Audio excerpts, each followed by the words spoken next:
found me. I don't know how, but they found me. I knew I was popular. I didn't know I was this popular. I had a pair of ravenous fans not only show up to where I live, but even try to take some stuff with them on the way out in order to have like a souvenir. I mean, some of my trees will never be the same.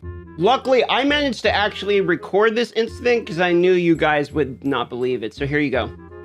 I'm trying to go to Kyra Mobo's place for a podcast, but I'm blocked out. My porch is covered by this guy. Hi, Moosey.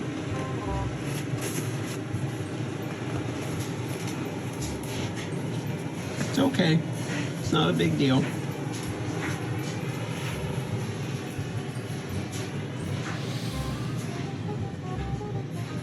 Yeah, you can have those on the way out if you want. Oh, there's another one. Hold on, you see that guy?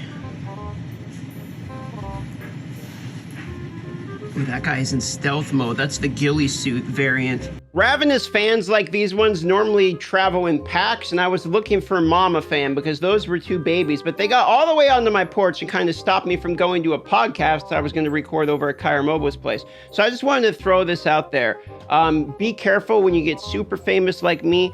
Even the animals want autographs. Speaking of animals, so I didn't realize this until I read the comments in my video here where, let me actually show you this. So in the game, I put a 4-star echoing shade, and we're all freaking out. We're all freaking out and excited because I got a 4-star. However, what I did not realize at the time is if you scroll down the comments and you see there is tons of people saying, hey dude, when you buy the pack, that it actually tells you what the quality of the gym is, so you didn't even have to sit there and try to wonder the odds of it. You could have just chose the 4-star that you wanted, like a blood-soaked jade or something. So when you buy this pack, these chests, the 60%, 35%, 4%, 1%, or whatever. I bought the $50 one, so I got one chest, for example. But yeah, there's 2 chests here. It will tell you what the quality of the gym is before you get it. You have to actually just look. And this is apparently obvious if you go slow, but we didn't even look at the chest. I assumed it was going to be like a loot crate and you just get a random one that you didn't get to know. But it actually does let you know first. So don't make that mistake, because I almost picked a Howlers, which would have given me a 4-star Howlers, and I already have a 4-star Howlers. It could have been an absolute colossal mess up. So I wanted to get that warning out there at a minimum. And you're going to notice that I am playing Necromancer. So I owe the Crusader a class change still. I promised a bunch of people on live stream I would swap to the Crusader. Then they came out with the Essence Mastery system. And it's like, okay, I got to go back to my main class. And then once the cooldown is up, we're going to hit Mastery rank 1 on the Necro. And we're going to try swapping to the Crusader. Why? Because I know it's already known that if you go to the Essence Transfer person here, okay, and you look at your class, I have 7 of these, for instance. If you swap to a different one, you're going to notice the Essence drop. So the amount of Essence that you have is independent for each one of these classes. We know that, okay? What I don't know is whether or not when I hit, let's say, Mastery rank 2 and then go class change to like a Crusader, whether or not I keep Mastery rank 2 for all classes. That's what I want to know. Does it only save your progress of the Essence? And it's like, oh, you got 30 Necromancer ones, so that's a level worth, etc. Or does none of it transfer at all? I've heard most people think they're saying that the class are all independent, meaning that if I got like rank 4 mastery on the Necromancer, that means all the other ones are going to be rank 1 and they're independent. If that is true, then there's a lot of grinding to do in this game at the moment.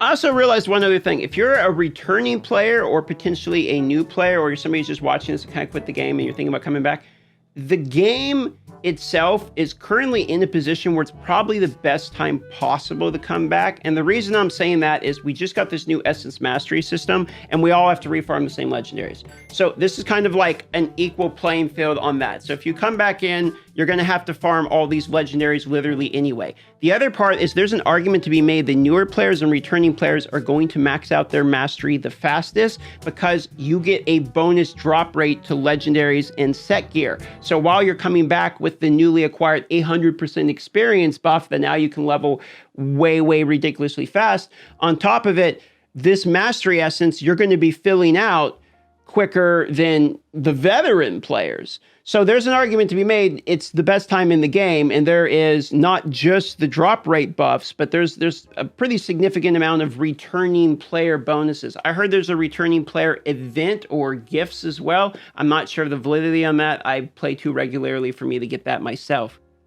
Now, if you are coming back to the game, one of the things that you get a giant advantage in if you've been playing the game for a while is both the Heliquary combat rating as well as the upgrade materials, meaning you're going to be behind on dust. Dust is the one thing you need to grind. What I would recommend in order to help solve that equation is Treasure Hunter has now been buffed to work in all modes, not just the overworld. So for that reason, dungeons, etc., just give yourself a little bit of Treasure Finder, the additional gold. Make sure you do your vaults every day for gold. Increase the greed bonus to get it to 75%, and then make sure you're picking up literally everything and going back to the blacksmith every single time to salvage your blues and yellows. At least you can pick up the whites if you want. There's also additional inventory if you want to be pay to win. You can go here to services, I believe it is. I don't have this active right now, but it does actually give you 6 extra rows of inventory expansion, so you don't have to go to the blacksmith as often.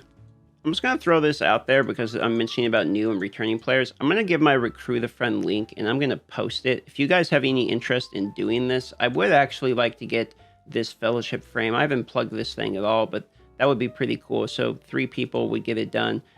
That being said, it said it ended the 10th, but it seems like it's still here and going. They're just kind of leaving it up. So I'm just going to give it a shot. Let's see if it still works.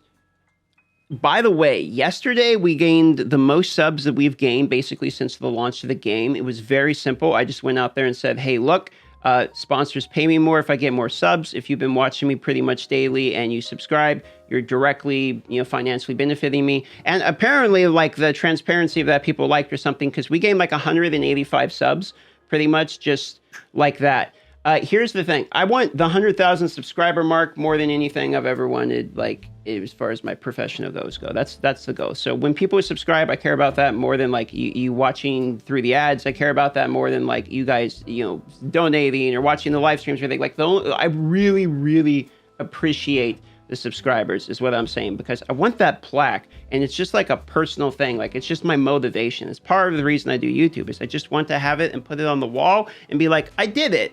Like, just like I wanted the check mark on Twitch. I finally got the check mark, became a partner. I was like I did it. Dumb stuff like that means a lot to me. Like this. Okay, this is just literally just like a cheesy little box that has like a glass from Marvel Strike Force, and it doesn't mean it's not an award. I didn't win anything. It was just a fun thing, and they sent me some coasters that I still use because I did an ad for them or something. I forgot what it was. I did a couple interviews with them, and I don't know. I'm sentimental is what it is. So I really appreciated all the subscribers, and for anyone that joins, on this video, thank you. But I thought I would give you the motivation, a little bit of reasoning behind it as well, since transparency seems to be something people appreciate. That's my motivations partly for YouTube. I want that plaque on my wall, dagnabbit. I wanted to talk about one other thing, which is maybe a little bit less fun, a little bit more serious. So I spent $50 on the Moonlight Trove, and I got the 4-star Echoing Shade, okay? And when I received that 4-star Echoing Shade, I was like, oh, well, because I didn't know it was a 4-star, right? Obviously, it would if I read it, I would have known, but I didn't realize. So for me, it was dopamine. And I realized, like, I was legitimately excited to have spent $50 to get a 4-star gem that then I had to level up. And I just want to throw this out there for people that maybe are like me. They're like, I don't make a ton of money off YouTube, okay? I have enough to pay my bills and be happy and, all that stuff. I'm totally doing fine. But it's like, I don't make enough to spend like thousands of dollars on these games like every single month. Like, it's not, if you do, God bless you. It's just not me, okay? I don't have it. So when I spend money on these types of things, very often it has to be like a tax write-off plus entertainment value plus I need whatever it is in the game, and then normally there's some cope smoking in order for me to feel okay about purchasing it literally anyway. But I noticed on this one in particular, in the moment when it happened, I was like, I just spent $50 on a gym, and I know I'll make a good video and all that, so it'll probably be a net positive for me, or I'll break even. But the fact that I was still excited for it to be a 4-star for that price, considering that you can pre-order Diablo 4 for what, $69? you know, it just kind of goes to show the process of these games and how they work and actually make money. So I just kind of wanted to throw that out there. If you're somebody like me and like you're, you know, standard human being, you're not, you know, completely balling out or whatever, and you're debating spending money like, oh, you know, I could spend $50 on this. What I'm saying is just don't. Just save the money, play free to play. I know plenty of people that play free to play. The game's around combat rating literally anyway. To be honest, it's mostly around combat rating, and you'll get more combat rating from having good friends that are willing to help you out. Like I have a really good war band with people like Speed, Toxic Slayer, Gwen, you know, shout out to Techie, you know, all the people in the war band, okay? So I have a good group, and I've gained more from that good group, like helping me with things like warband raids in terms of combat rating than I will gain from spending, you know, thousands of dollars. So what I'm saying is there's other ways to get stronger if you're debating it, okay? Work on your normal gems, work on your Ivan Sanctum if you can. Just play the game more. With the Essence Mastery now, the grinding is more important than ever. Upgrade your blacksmiths. I'm trying to talk you guys down off the ledge if you're thinking about it. With that being said, I love y'all. Thanks so much for supporting me and watching me over the bits. I'm gonna go play some more Diablo more though, because it's update time. I'll see you guys there.